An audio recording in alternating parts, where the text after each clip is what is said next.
Hello everyone, आप सभी का स्वागत है आपके अपने ही channel cake for you by Yashika में।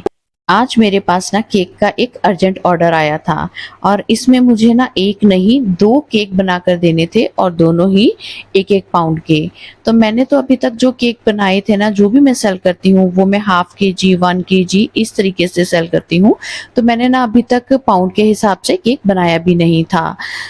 अब जैसा कस्टमर ने कहा था मुझे वैसा ही बनाना था। और दूसरा, मेरे पास ना सिर्फ 3 ही घंटे थे इन दोनों केक को तैयार करने के लिए।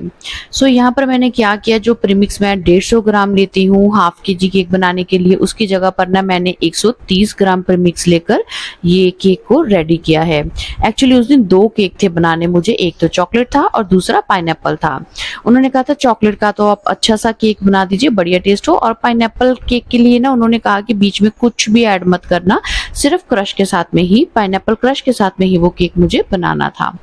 यहाँ पर मैंने दोनों ही स्पॉन्ज बेक करने के लिए 130 ग्राम प्रीमिक्स लिया और कुछ क्वांटिटी ना मैंने फिर क्रीम की भी कम की। तो यहाँ पर मैंने ना अपना व्हिप्ड क्रीम में ही चॉकलेट गनाश को ऐड कर दिया था। इसीलिए जो क्रीम है आपको चॉकलेटी शेड में दिख रही होगी। तो यहाँ पर देखिए मैंने क्रीम अप्लाई की स्पॉन्ज के ऊपर और साथ में मैंने यहाँ पर ना चोको चिप्स ऐड कर दिए थे। हाँ, अब एक और जरूरी बात मेरे कस्टमर ने कही थी कि हो सकता है वो केक ना नेक्स्ट डे ना कट करते हुए उससे भी नेक्स्ट डे कट करें, यानी कि कस्टमर में से आज केक लेकर जा रहे हैं बट पॉसिबिलिटी है कि वो तीसरे दिन इस केक को कट करेंगे। मुझे ये बात समझ नहीं आई। मैंने उनको बहुत समझाया कि अगर ऐसा है तो आप में से केक कल शाम को ले जाइए, बट उन्होंने कहा कि बहुत बिजी स्केड्यूल है तो आप ना केक हम आपसे आज ही ले सकते हैं। तो फिर मैंने कहा चलो कस्टमर की डिमांड को सामने रखते हुए ही मुझे सारी प्रिपरेशन करनी है। यहाँ पर मैंने क्या किया कि जो सोकिंग करने के लिए ना मैंने यहाँ पर पानी में शुगर को अच्छे से डिसॉल्व किया है। उसको पानी को ना मैंने गर्म कर लिया था, अच्छे से चीनी घुल गई थी, फिर उसको ठंडा करके तो वो वाले शुगर वाटर को मैंने यूज किया है इन केक दोनों ही केक्स की ना सोकिंग करने के लिए। क्योंकि मुझे ये पता था कि अगर हम शुगर वाटर से सोकिंग करते हैं तो केक की ना जो लाइफ है, शेल्फ लाइफ है, ज्यादा बढ़ जाती है। इसीलिए यहाँ पर आज मैंने शुगर वाटर का यूज करते हुए दोनों केक की ना सोकिंग की। तो यहाँ पर देखिए इस केक की क्रम कोटिंग कंप्लीट हो चुकी है। तो अब मुझे केक ना इस तरीके से तैयार करना था कि वो 2 दिन तक भी केक का मॉइस्चर बना रहे। और डिजाइन की तो खास डिमांड नहीं थी उनकी, उन्होंने कहा था बस हल्का फुल्का डिजाइन ही आप बना दीजिएगा। तो ये दूसरा स्पॉन्ज है, इसको भी मैंने 130 ग्राम प्रीमिक्स के साथ में ही तैयार किया है। जब मैं ये वाला स्पॉन्ज बेक कर रही थी ना, मैं इसमें पाइनएप्पल इमल्शन ऐड करना भूल गई थी, क्योंकि कस्टमर को ना कोई बीच में पाइनएप्पल फिलिंग नहीं चाहिए थी। तो मैंने सोचा था कि मैं ना बीच में इमल्शन डाल दूंगी पाइनएप्पल का, बट क्योंकि मेरे पास टाइम की बहुत शॉर्टेज थी और बहुत जल्दी मुझे काम करना था, बीच में काफी कुछ ना हम जल्दबाजी में कई बार भूल भी जाते हैं। बट एनी हाउ उसको तो मैंने मैनेज कर लिया था। तो यहाँ पर देखिए मैंने क्रीम में इमल्शन की कुछ ड्रॉप्स ऐड कर दी थी। और यहाँ पर भी इस वाले स्पॉन्ज की भी ना सोकिंग मैंने शुगर सिरप के साथ में ही की है। अच्छे से मैंने ये शुगर वाटर को स्प्रे किया केक की लेयर के ऊपर और फिर बाद में यहाँ पर मैंने क्रीम लगा दी है। क्रीम को अच्छे से स्प्रेड करने से पहले ना मेरे माइंड में आया कि थोड़ा सा क्रश ना मैं यहाँ पर लेयर पर भी डाल देती हूँ, क्योंकि मुझे ऐसा लग रहा था कि ना केक टेस्ट में ना फीका फीका सा ना लगे। अच्छा सा पाइनएप्पल का फ्लेवर आना चाहिए, इसलिए मैंने थोड़ा सा जो क्रश है वो स्पॉन्ज के ऊपर भी डाल दिया था, क्रीम अप्लाई की और इसके ऊपर तो हम यहाँ पर क्रश ऐड करते ही हैं। तो यहाँ पर भी मैंने पाइनएप्पल का क्रश ऐड कर दिया था। अब क्रीम की बात करें तो जैसे मैं रेगुलर हाफ केजी केक बनाने के लिए अगर सिंपल ही डिजाइन है तो फिर मैं क्रीम लेती हूँ 200 ml। तो आज यहाँ पर ना मैंने दोनों ही केक्स के लिए ना 170 ml क्रीम व्हिप की थी, क्योंकि जो इन केक्स के ऊपर ना मुझे ज्यादा डिजाइन नहीं करना था। तो अब ये जो स्पॉन्ज है मैंने 6 इंच के टिन में बेक किया था, इसलिए यहाँ पर सिर्फ मैंने इसको 2 ही लेयर्स में कट किया था। अगर मैं इसको 5 इंच के टिन में बेक करती जैसे मैंने चॉकलेट वाला स्पॉन्ज किया था तो फिर मैं इसकी 3 लेयर्स में कटिंग कर लेती। बट इसको यहाँ पर देखिए मैंने 2 लेयर में कट किया, अच्छे से बीच में क्रश लगा दिया, क्रीम लगा दी है, अच्छे से इसकी भी हमने क्रम कोटिंग कर दी है। अब यहाँ पर ना क्रीम इसकी फाइनलाइजिंग में साथ ही कर रही हूँ, क्योंकि टाइम की शॉर्टेज थी, इसको मैंने फ्रिज में नहीं रखा। अब यहाँ पर मैंने थोड़ा सा ना बीच में येलो जेल कलर की ड्रॉप्स ऐड की और फिर उसके साथ में मैं ये केक को ना अच्छे से सभी तरफ से कवर कर दूंगी। अब क्योंकि कस्टमर ने कहा था कि केक हो सकता है वो 2 दिन बाद भी कट करें, तो उस बात को ध्यान में रखते हुए ना मैं कुछ ऐसा सोच रही थी कि केक को ना हम इस तरीके से मैं प्रिपेयर करूं कि जो इसका जो मॉइस्चर कंटेंट है वो अच्छे से अंदर बना रहे।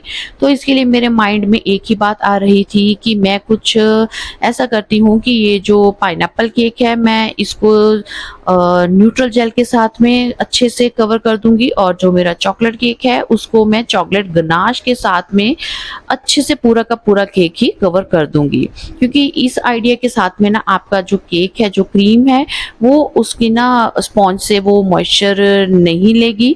अगर हम अच्छे से जेल के साथ में या चॉकलेट गनाश के साथ में कवर करते हैं अपने व्हिप्ड क्रीम केक को, तो उसका ना अंदर स्पॉन्ज का भी और क्रीम का भी जो मॉइस्चर है वो अच्छे से लॉक रहता है, क्योंकि उसको बाहर से हवा नहीं लगती है जब वो अच्छे से प्रॉपर्ली बाहर से कवर हो जाता है।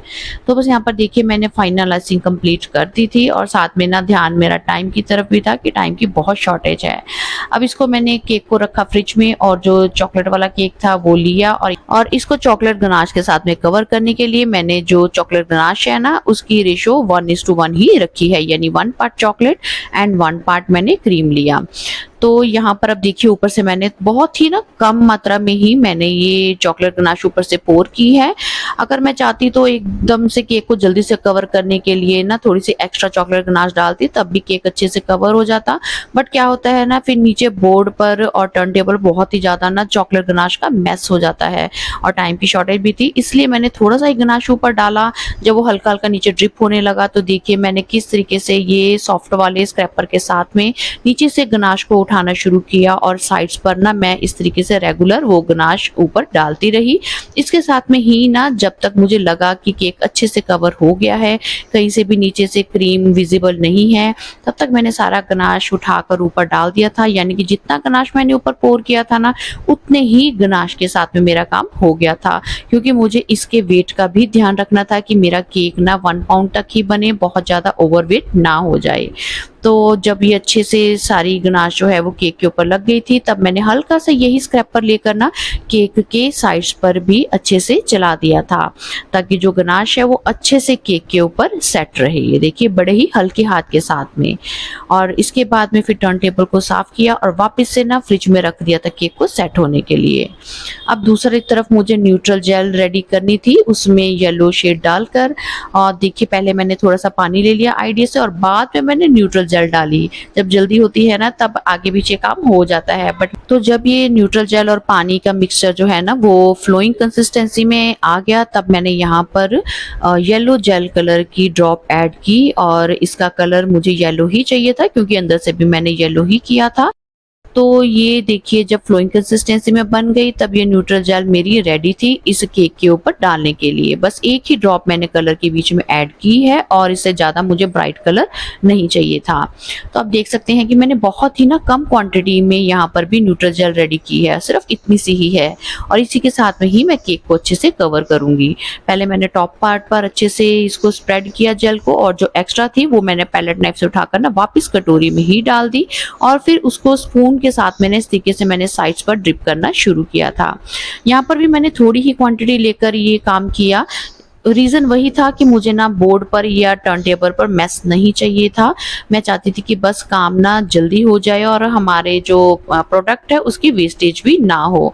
तो देखिए जितनी जेल मैंने आईडिया से रेडी की थी ना उसी के साथ में ही ये मेरा केक बड़ी ही आसानी से ना अच्छे से कवर हो गया था। बहुत ही थिन लेयर मैंने अप्लाई की थी यहाँ पर इस केक के ऊपर जेल की। अब देखिए आगे का काम करने के लिए मैंने ली है ये कोल्ड वनीला ग्लेस, और इसमें थोड़ा सा पानी मैंने जो शुगर वाला रेडी किया था ना स्प्रे बॉटल में, वही मैंने बीच में डालकर इसकी कंसिस्टेंसी को ना एडजस्ट कर लिया। अब जल्दी जल्दी में काम करने में ना कुछ तो गड़बड़ हो ही जाती है, तो मैंने क्या किया, ये जो व्हाइट न्यूट्रल जेल थी ये मुझे चॉकलेट केक पर डालनी थी, बट जल्दबाजी में मैंने इसी के ऊपर डालनी शुरू कर दी थी।